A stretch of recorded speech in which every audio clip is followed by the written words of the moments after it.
The What to Next podcast helps you build a TBR of future favorite books. In each episode, Lori and Maine interviews authors and book influencers to recommend books they loved for you to pick up today.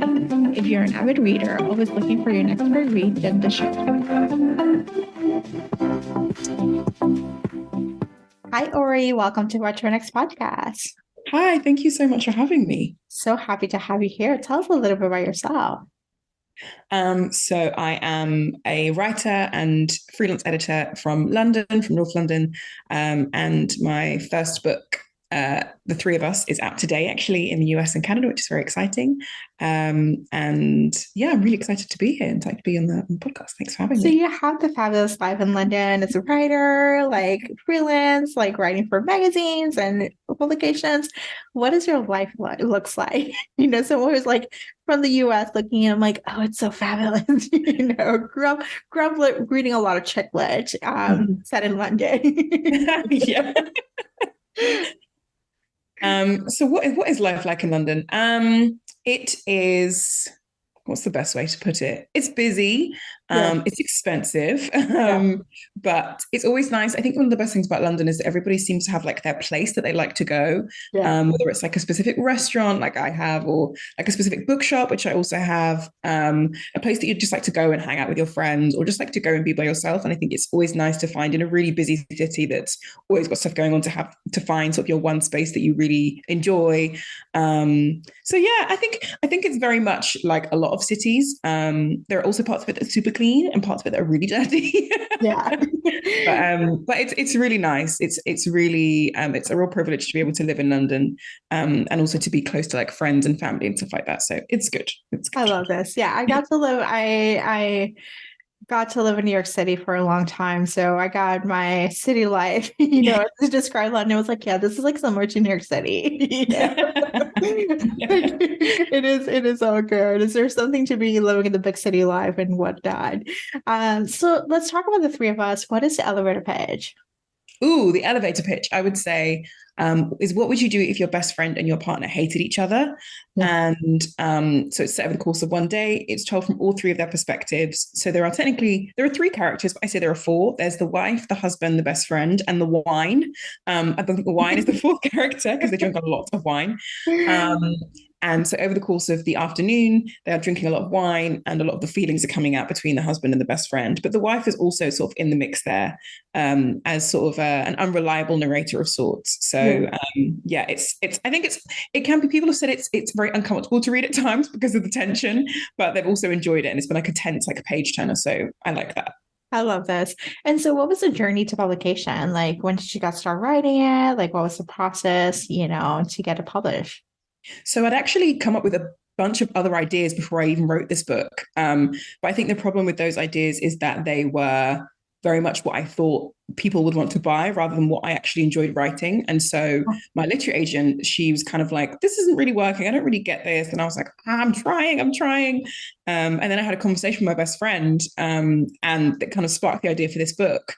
And then I sort of wrote it during what's called NaNoWriMo, so National Novel Writing Month. Yeah. And I sent it off to her and she loved it. And then we did some edits together, which were really great because the ending was completely different before we did edits together. And she helped me improve the ending so much.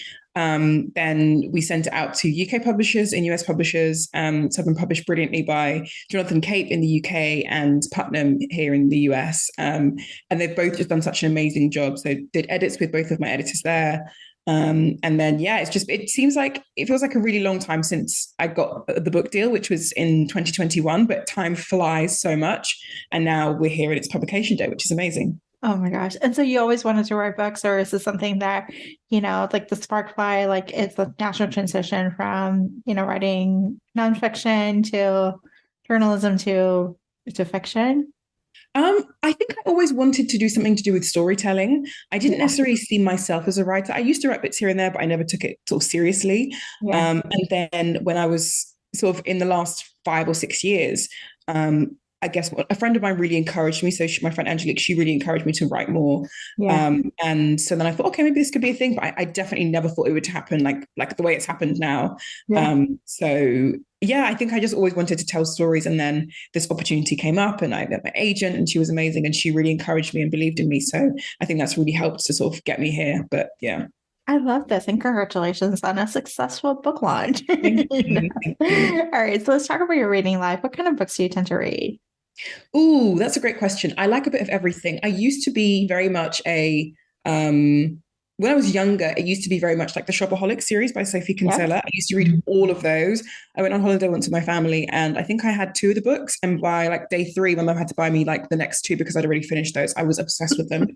And then as I got older, I think went to university, I started reading a bit more literary stuff. And I was like, I don't read crime, I don't read nonfiction. But then as I matured after that, I was like, oh my gosh, crime is amazing. And so is nonfiction. So I love a little bit of everything. I love a rom-com. Right now I'm reading Happy Place by Emily Henry, her new book, which I'm loving. And then I've got, I think I next might read Snakehead by Patrick Radden Keefe because I loved his book, Empire of Pain. So, and I love nonfiction that reads like fiction. So honestly, I tried to read a little bit of everything, some biography as well. The only thing I don't really read is self-help, but mostly because I get therapy. So I don't really feel like I need the self-help books. I am right there with you. I go to therapy every week and I sometimes I go twice and sometimes I have two therapists. And so I do the inner work, like I don't need somebody else telling me how to live my life. Exactly. It's like I pay for that already. It's fine. I love this. Oh, okay. So do you have any other books you recommend our listeners to pick up? Like either like one that you like read, it's like still do you think about it or whatnot?